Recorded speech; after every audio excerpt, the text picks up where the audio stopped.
మన గణేశుడు తన ఆకలితో కుబేరుని కూడా తినేయాలనుకున్నాడని మీలో ఎంతమందికి తెలుసు?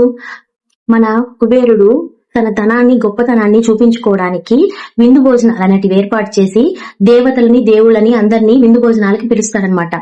అదే విధంగా శివయ్యను కూడా తన గొప్పతనాన్ని ధనాన్ని చూపించుకోవడానికి కైలాసానికి వెళ్లి పిలుస్తాడనమాట.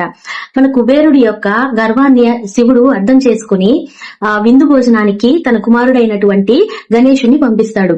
గణేశుడు విందు భోజనానికి వెళ్తాడండి.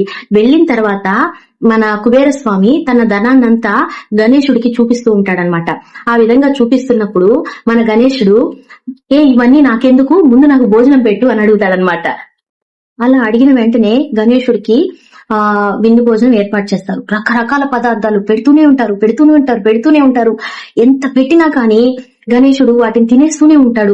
మొత్తానికి వంటగది మొత్తం ఖాళీ అయిపోతుంది. అయినా కానీ మన గణేశుడి యొక్క ఆకలి అనేది అస్సలు తీరదనమాట. ఎన్ని పదార్థాలు పెట్టినా తినేస్తూనే ఉంటాడు. అలా తినేస్తూ ఓ కుబేరా, నా ఆకలి తీర్చకపోతే నిన్ను కూడా తినేస్తానని బెదిరిస్తాడనమాట. అప్పుడు మన కుబేర స్వామి భయపడిపోతూ శివుడి దగ్గరికి వెళ్తాడు.